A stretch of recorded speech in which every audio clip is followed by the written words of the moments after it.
যাদের শরীরে দুইটি দাগ আছে ওই শরীর কখনো জাহান্নামে যাবে না, সে অবশ্যই জান্নাতে যাবে।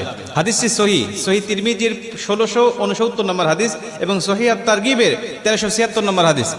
হযরত আবু উমামা রাদিয়াল্লাহু তাআলা আনহু হাদিসটা বর্ণনা করেছেন। রাসূল সাল্লাল্লাহু আলাইহি ওয়াসাল্লাম বলেন, যাদের শরীরে দুইটা দাগ আছে এবং যাদের শরীর থেকে 2 ফোঁটা তরল পদার্থ নির্গত হয় ওই শরীর কখনো জাহান্নামে যাবে না, সে অবশ্যই জান্নাতে যাবে এবং আল্লাহ পাকের কাছে এই শরীরটা সবচেয়ে প্রিয় শরীর। রাসূল সাল্লাল্লাহু আলাইহি ওয়াসাল্লাম বলেন, 1 নম্বর দাগ হলো যে ব্যক্তি জিহাদের ময়দানে আল্লাহকে খুশি করার জন্য, আল্লাহর দ্বীন কায়েম করার জন্য অথবা আল্লাহর সন্তুষ্টির জন্য যে ব্যক্তি বাতিলের মোকাবেলা করতে গিয়ে শত্রু পক্ষের আঘাতে তার শরীরে ছোট্ট একটা দাগও যদি বসে যায়, এই দাগটা কিয়ামতের ময়দানে সুপারিশ করে বা এই দাগটা থাকার কারণে কিয়ামতের ময়দানে আল্লাহ পাক তাকে জান্নাতে দিয়ে দিবে। নবীজি সাল্লাল্লাহু আলাইহি ওয়াসাল্লাম বলেন, 2 নম্বরে ফরজ ইবাদত সমূহের কোন একটি দাগ যদি তার শরীরে দেখা যায়, যেমন নামাজ পড়তে পড়তে সেজদা দিতে দিতে কপালে তার